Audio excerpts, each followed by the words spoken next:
I grabbed the wrong wallet off our kitchen counter on the way out the door to the airport. My husband's brown leather one instead of my own nearly identical one sitting right beside it. And I didn't realize my mistake until I was standing at TSA with my driver's license already halfway out of my own purse and no boarding pass to be found anywhere inside it. I unzipped the unfamiliar wallet right there in that security line, my hands moving fast the way they do when a line is backing up behind you, and a folded receipt slid out onto the floor before I'd even found his ID. I bent down to pick it up, and the name printed across the top of that receipt was a boutique hotel 3 states away, dated for a weekend my husband had told me, in detail, he'd spent at a sales conference in Denver. I want to tell you how a single piece of paper, the kind you'd normally throw away without a second glance, ended up unraveling 12 years of a marriage I thought I understood completely. My name is Emily Carter. I'm 37. I work as a physical therapist at a sports medicine clinic, the kind of job that trains you to notice the small, specific way a person's body compensates for an injury they haven't told you about yet, a hitch in a stride, a shoulder held slightly too carefully.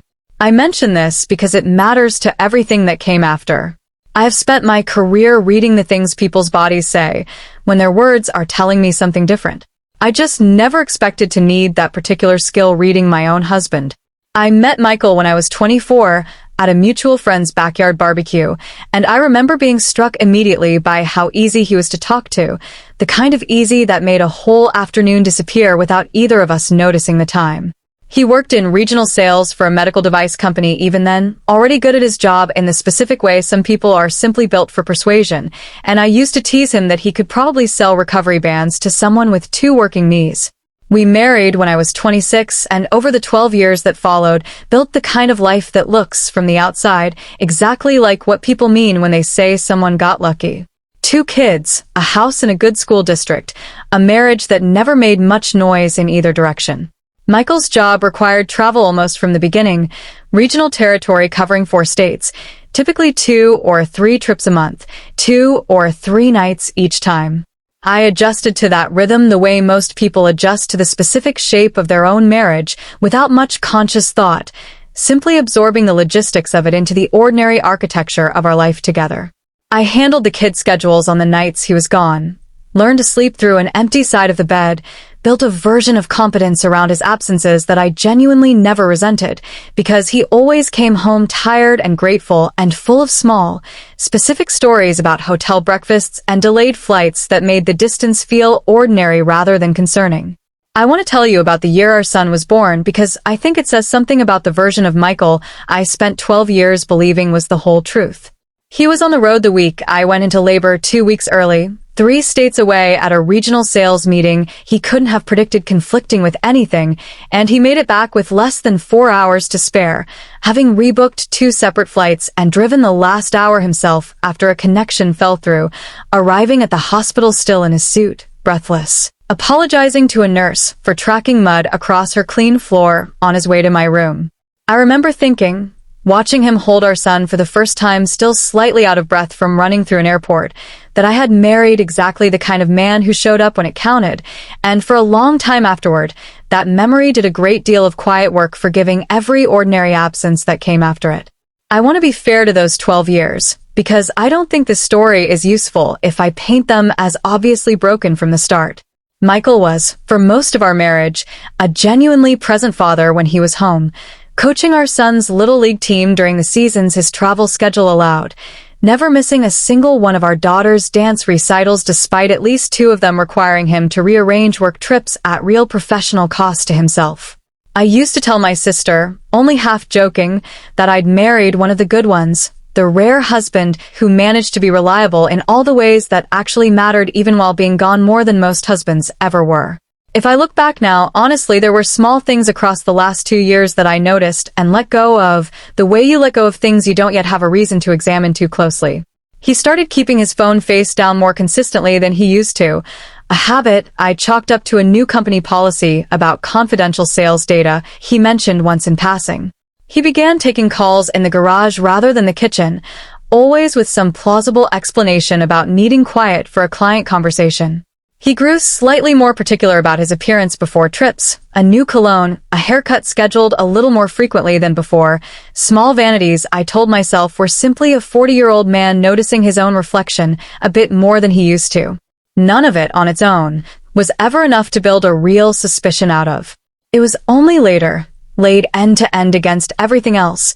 that I understood how much I'd been quietly explaining away. The trip that changed everything wasn't even about Michael directly. Not at first. My younger sister Kate was getting married in Charleston, a Saturday wedding we'd had on the calendar for nearly a year, and Michael and I were flying out together with our 2 kids for a long weekend. The whole family in a rush that particular Thursday morning, trying to get 4 people and enough luggage for a wedding out the door on time. I remember exactly how chaotic that morning was. Our son unable to find his dress shoes, our daughter crying about a hair clip, both of us moving fast through the kitchen grabbing whatever was closest to the door on our way out. Michael and I had matching wallets, an anniversary gift from his mother years earlier, the same soft brown leather, distinguishable only by a small monogram most people would never notice unless they were looking for it.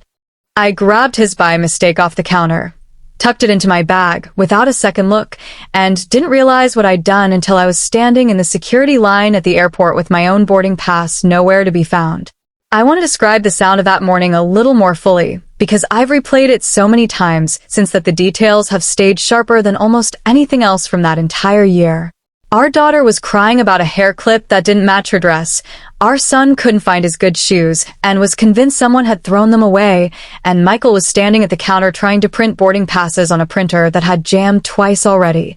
All of us moving through the kitchen in the particular controlled chaos of a family running 20 minutes later than they meant to be. I remember grabbing my keys, my sunglasses, and what I believed was my own wallet off the counter in one practice motion, the same motion I'd made 100 mornings before without ever once picking up the wrong one. I want to describe that moment at security honestly, because I've replayed it more times since than almost any other 5 minutes of my life. I unzipped the wallet quickly, embarrassed, aware of the line building up behind us, searching for anything that might explain the mistake before I asked Michael to trade with me. A folded receipt slid out and fluttered to the floor as I dug through it, and I bent down automatically to pick it up before it got trampled, the way you pick up any stray piece of paper without thinking twice. It was only once I was standing back up, receipt in hand, that the name at the top of it registered, a boutique hotel called the Hollowbrook Inn, printed alongside an address I didn't recognize in a city 3 states away from Denver, where Michael had told me,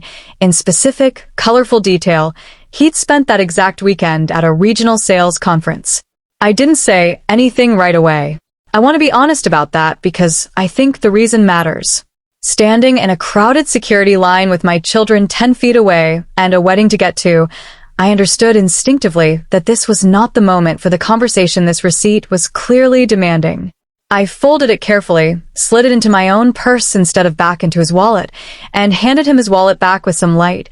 offhand joke about our matching bags, my voice coming out steadier than I actually felt. He took it without a second glance, distracted by our son tugging at his sleeve about something, and I spent the entire flight to Charleston sitting beside him with that folded receipt in my bag like a small, silent stone I couldn't stop being aware of. I made it through my sister's entire wedding weekend without saying a word about it, smiling in photographs, dancing with my husband at the reception, playing the role of a woman whose entire life hadn't just quietly shifted underneath her. I want to be honest about how strange that felt, existing inside 2 completely different realities at once, the ordinary, happy version everyone around me could see, and the other one, the one only I knew about, sitting folded in my purse through an entire weekend of toasts and photographs. It wasn't until we were home again, kids back in school, ordinary life resumed, that I finally let myself sit down alone at our kitchen table and actually read that receipt in full. It was itemized the way hotel receipts often are: room charge for 2 nights, a couple's spa treatment, room service listed twice for what was clearly 2 separate breakfasts, and a bottle of wine from the hotel's restaurant charged to the room rather than paid separately at dinner. The date matched exactly the weekend Michael had told me, with specific, textured detail about a sales conference keynote he'd attended in Denver, a colleague's terrible hotel Wi-Fi, a client dinner that ran late. None of that story had happened anywhere near the city printed at the top of that receipt. I want to describe what I did next because I think it says something about how I've always tried to move through difficult things. I didn't confront him that night. I have spent enough of my professional life learning to withhold judgment until I've actually gathered enough evidence to understand what I'm looking at, and some steady, careful part of me refused to let this become an accusation built on a single piece of paper, however damning it looked. I told myself I needed to understand the full shape of it before I said a single word out loud,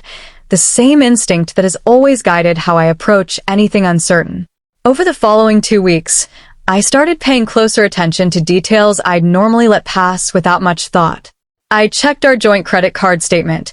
the one Michael rarely used since his company covered most of his direct travel expenses, and found, buried among ordinary purchases, 3 separate charges over the previous 8 months to florists in 3 different cities,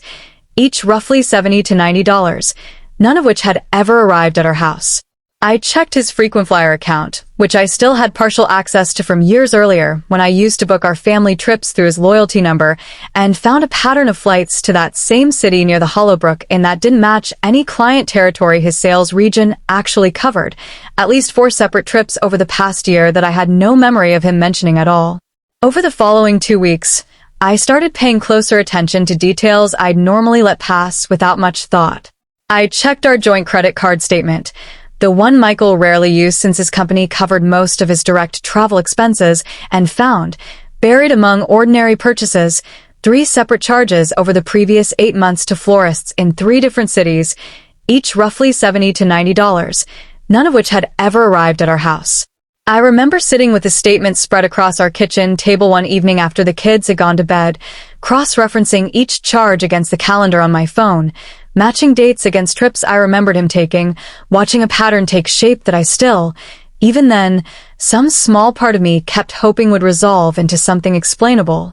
I checked his frequent flyer account next, which I still had partial access to from years earlier when I used to book our family trips through his loyalty number, and found a pattern of flights to that same city near the Hollowbrook in that didn't match any client territory his sales region actually covered, at least 4 separate trips over the past year that I had no memory of him mentioning at all. I looked up his company's published territory map online out of simple curiosity, the kind of thing you can find in 10 minutes with the right search terms, and confirmed that the city in question sat well outside the 4-state region his job was actually supposed to cover, a detail that turned what might have been an innocent business trip into something considerably harder to explain away. I sat with all of it for nearly a week before I did anything more active, the way you sit with something devastating while some tired, hopeful part of you keeps waiting for it to resolve into a more innocent explanation than the one steadily assembling itself in front of you. It didn't resolve into anything innocent. By the end of that week, I understood, with a clarity that felt almost clinical,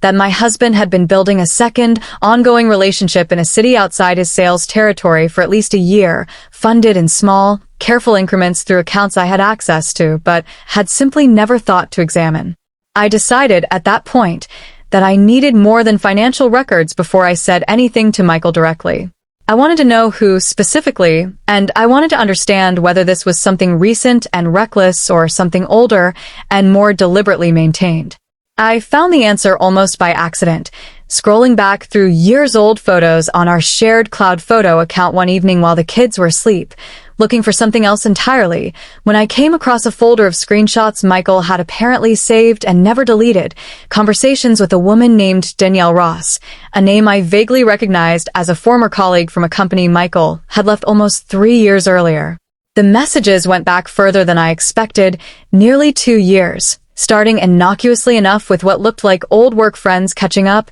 and shifting, somewhere around the 8-month mark, into something else entirely. I read enough of it that evening to understand the shape of it clearly, a relationship that had grown alongside my own marriage rather than replacing it all at once. Weekend trips disguised as work travel, a level of intimacy and familiarity that made it plain this wasn't a single mistake, but a second, carefully sustained life running in parallel to the one I thought we shared completely. I want to describe what it was like reading those messages, because I think the specificity matters more than a general summary would. They weren't reckless or careless the way I might have expected an affair conducted through screenshots to be. They were careful, warm, oddly domestic in places, conversations about Danielle's promotion at a new job, about a dog she'd adopted that Michael had apparently helped her name, about a small apartment she'd moved into that he'd offered opinions on paint colors for. There was an entire private life running alongside my own, complete with its own small routines and inside jokes,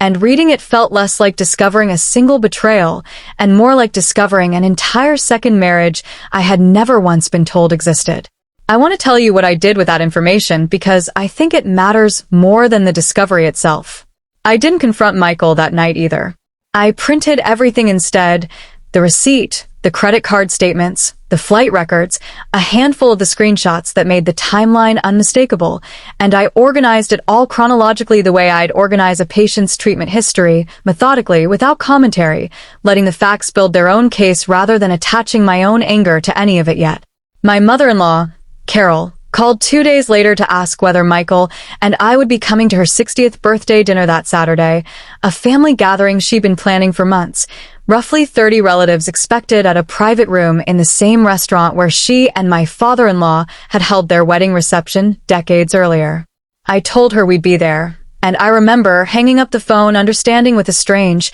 cold clarity that I now had exactly the setting I needed to make sure this conversation happened in front of the people who deserved to actually understand what their son and brother had been building behind all of our backs. I want to be honest about why I decided to do it there rather than privately at home first. Some part of me, I'll admit, wanted Michael to experience even a fraction of what I'd been carrying alone for nearly 3 weeks by then, the specific, isolating weight of understanding something devastating while everyone around you continues on as though nothing has changed. But a larger part of me understood something more practical, that Michael was skilled, professionally and personally, at controlling a narrative once he had a moment alone to construct one, and I didn't trust myself to hold my ground against that particular skill set without witnesses in the room. Carol's 60th birthday dinner started the way these things always do, warm and ordinary. 30 relatives gathered around a long table, toasts and old family stories, and the particular comfortable noise of a family that has celebrated 100 occasions exactly like this one before.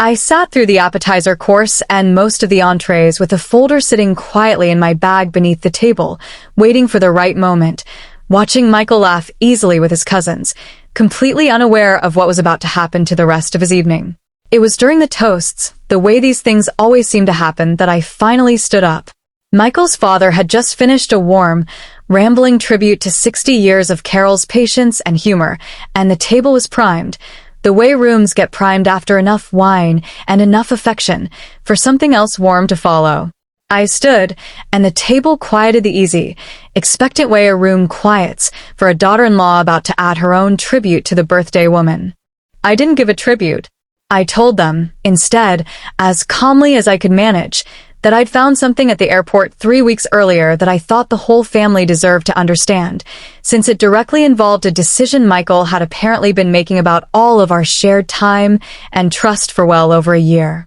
I pulled the receipt out of the folder first, laid it flat on the table in front of Michael, and asked him, in front of his entire family, why a hotel 3 states from Denver had charged us for 2 people's breakfast on a weekend he'd told me he spent alone at a sales conference. The table went silent in the particular way a room goes silent when it senses something real interrupting something celebratory. Michael's face did something I had genuinely never seen it do before, a kind of frozen, calculating stillness, the look of a man rapidly searching for an explanation and finding, for the first time in longer than I understood at the time,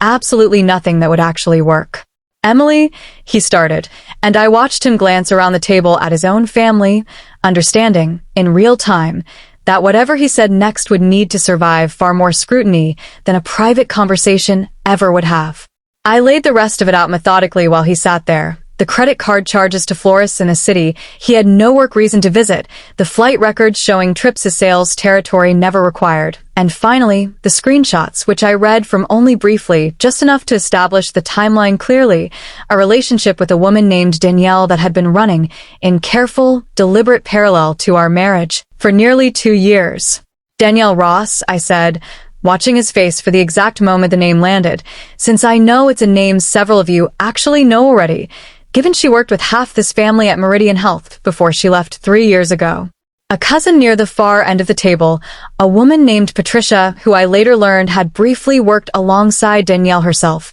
went visibly pale, and I understood, watching her reaction, that I had accidentally uncovered a second layer of this family's collective blindness I hadn't even anticipated walking into that dinner. Carol's hand went to her mouth. My father-in-law's face went through the same slow, sinking collapse I imagine mine had gone through 3 weeks earlier, standing in that airport security line. Michael's younger brother, a normally quiet man who rarely inserted himself into family drama, spoke up first, his voice sharp with a disbelief that sounded almost personal. 2 years, Michael, he said. You've been doing this for 2 years, at Mom's dinners, at the kids' birthdays, sitting right next to Emily the whole time. Michael didn't have an answer that satisfied anyone at that table, and I want to be honest that I didn't expect one to exist. He tried, briefly, to characterize it as something smaller than what the evidence plainly showed, a mistake, a moment of weakness that had gotten away from him, and I watched his own mother's face harden in a way I had never seen from her in 12 years of knowing her. The particular disappointment of a parent finally understanding that her son's easy charm had apparently been serving him in rooms far beyond the one they were currently sitting in. I want to tell you what happened over the following hour, because it wasn't clean and it wasn't quick, the way these things almost never are once they finally break open in front of that many witnesses. Michael's father, quiet through most of it, finally asked him directly whether the children knew anything, whether any of this had ever touched our son or daughter directly, and Michael, to his credit, said no, immediately and firmly, the one part of his answer that entire evening I actually believed completely. Patricia, still visibly shaken from her own realization a few minutes earlier, spoke up again, her voice careful but pointed. She told the table that she'd run into Danielle at a conference nearly a year ago, and that Danielle had mentioned, in passing, seeing Michael occasionally for what she described as old work friends catching up, phrased casually enough that Patricia had never thought twice about repeating it. I remember hoping this was just business travel overlap, Patricia said, looking at Michael now rather than at me. I didn't want to think it was anything else, so I just didn't think about it at all. I understood something reading her face in that moment I hadn't fully considered until then, that Michael's carefulness hadn't only worked on me. It had worked on an entire family who loved him enough to accept his easiest explanation rather than ask a single uncomfortable follow-up question. Michael's brother pressed further, asking how Michael had managed the logistics of it for so long, the flights, the excuses, the specific discipline required to maintain 2 entirely separate emotional lives without either one noticing the other for 2 full years. Michael didn't have a good answer for that either. Beyond something about compartmentalizing that sounded, even to him, I think, uncomfortably close to an admission that the deception itself had become its own kind of practice skill, one he'd apparently grown quietly proud of in some private corner of himself long before that dinner table forced him to look at it as anything other than a skill. I left that dinner before dessert was served, taking the kids, who had been down the hall in the restaurant's small side room with a hired sitter Carol always arranged for family gatherings, blessedly unaware of what had just happened over their heads. I drove us to my sister Kate's house instead of home, and I remember sitting in her kitchen that night, the same folder now empty on the table between us, feeling something I hadn't expected to feel once the truth had finally come out in front of everyone. Not triumph, just an exhausted, complete kind of clarity, the particular relief of finally putting down something heavy you've been carrying alone. Michael called 11 times that night. I didn't answer any of them, not out of spite, but because I understood, from years of managing difficult conversations in my own work, that nothing useful gets decided in the first raw hours after a truth like that finally breaks open. Instead, I sat with my sister until nearly 2 in the morning, going back through the timeline out loud, piecing together, with her help, exactly how long I must have been quietly explaining away things I should have questioned much sooner. What I didn't know that night, sitting in Kate's kitchen, was that Michael had gone home to an empty house and, according to what his brother told me weeks later, spent most of that night sitting alone at our own kitchen table doing something he admitted he hadn't done in longer than he wanted to say out loud,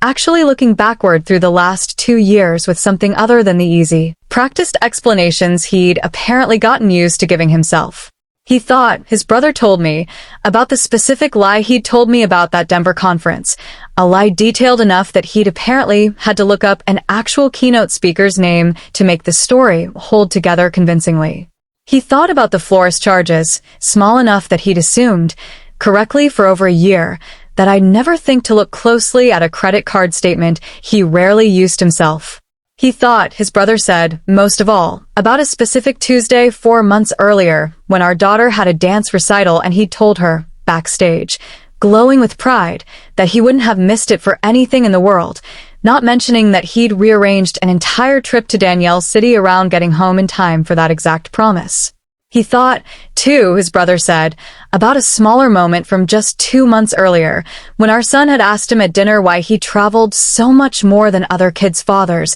and Michael had answered, without missing a beat, that it was simply what his job required, a sentence he apparently could no longer say out loud in his own head that night without hearing exactly how much of it had actually been a choice dressed up as a necessity. He called his own mother near midnight, according to what she eventually told me herself, months later, in a conversation I hadn't expected but was grateful for. He asked her, she said, whether she thought there was any way to fix what he'd done, whether time and effort could eventually earn back what he'd apparently spent 2 years quietly spending down without ever once counting the cost. Carol told him, she said, the same thing she told me she wished she'd said to him decades earlier about a great many smaller things, that some kinds of damage aren't actually about time. They're about whether the person on the other end of it still trusts you enough to give you the time in the first place. Michael showed up at my sister's house the next morning, unshaven, still in yesterday's clothes, asking through the screen door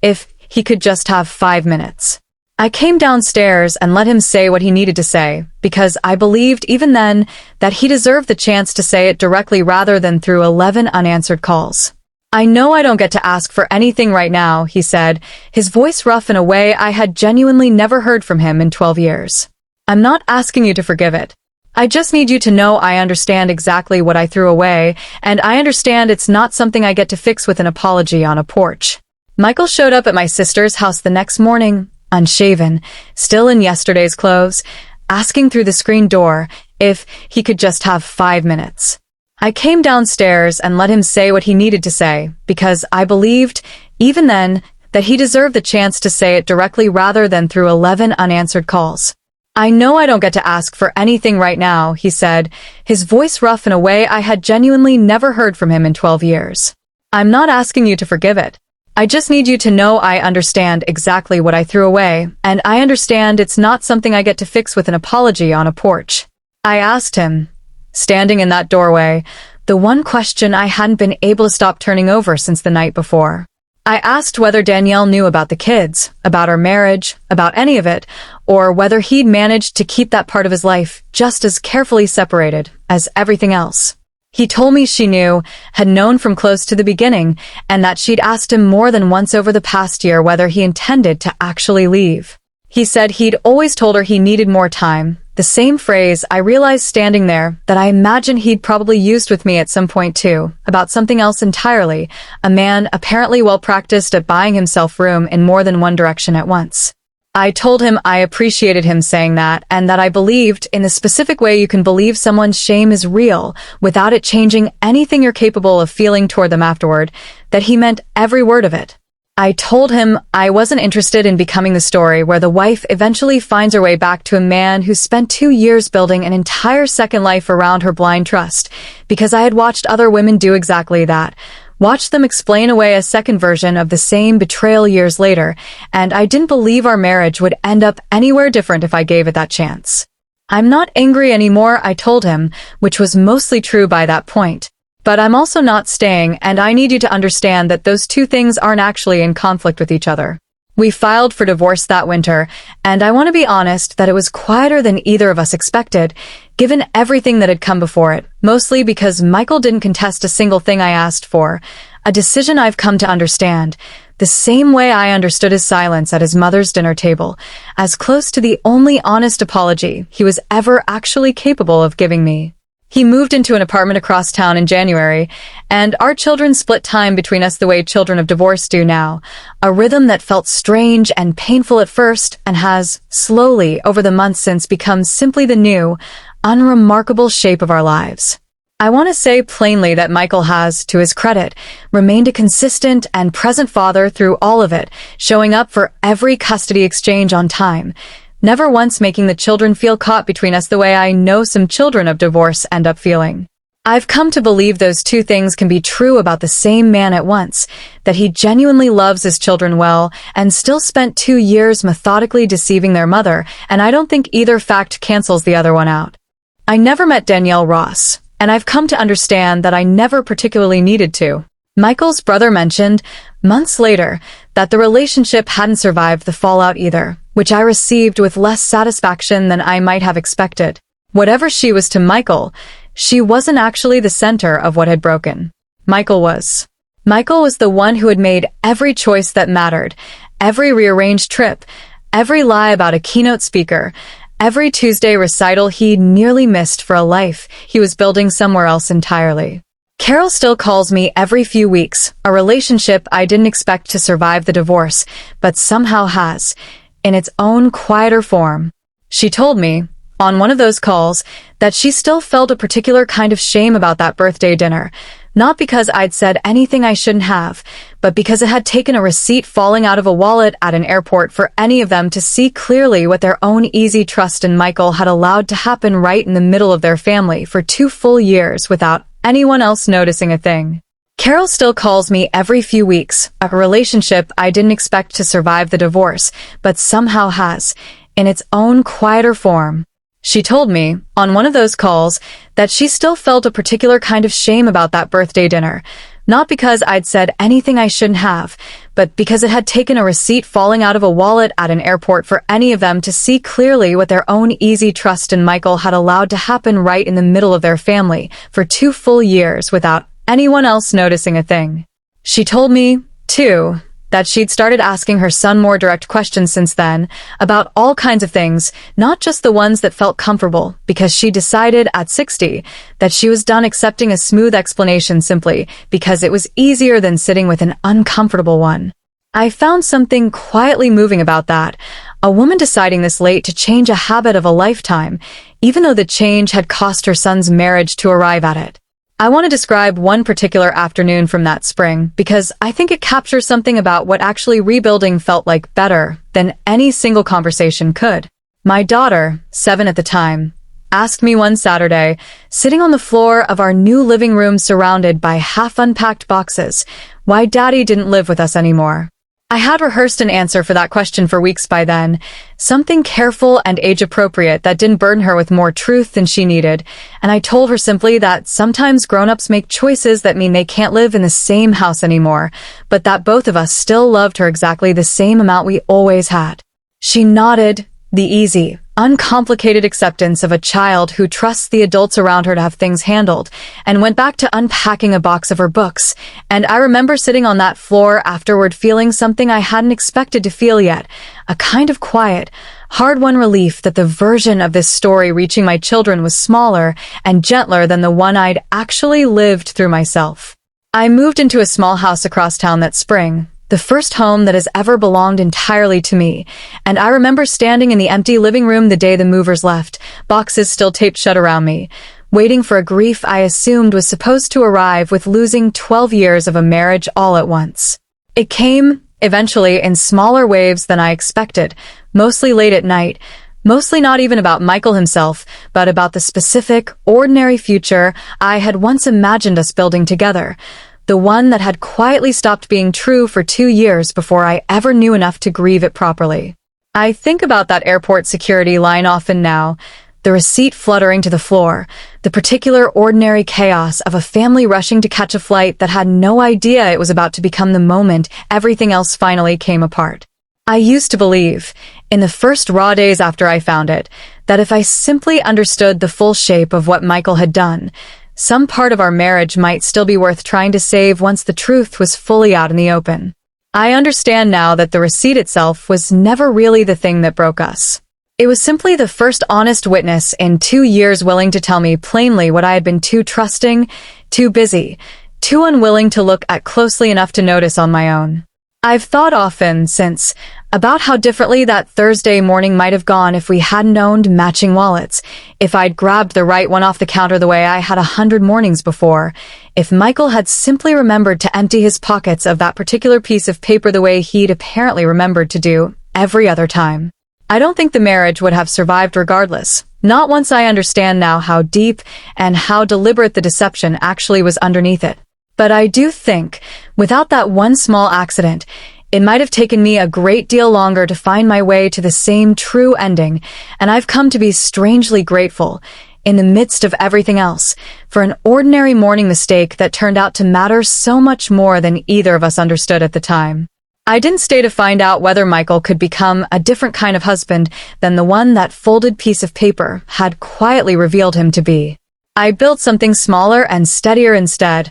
A life where nothing important gets kept folded away in someone else's wallet anymore. If this story found its way to you tonight, I'd genuinely like to know whether you think the smallest, most accidental discoveries are usually the ones that end up telling us the most truth. Has something completely ordinary, a receipt, a message, a wrong number, ever handed you a piece of the truth you weren't expecting to find that day? Type it up below. And while you're there, let me know what part of the world you're tuning in from tonight. It always means something to see how far these stories reach. This channel exists for moments exactly like this one. The quiet ones where an ordinary mistake ends up telling someone the truth they'd been too close to see on their own. So if tonight's story stayed with you, go ahead and subscribe, so the next one finds its way to you too. I'm grateful you spent this time with me tonight. Until the next story.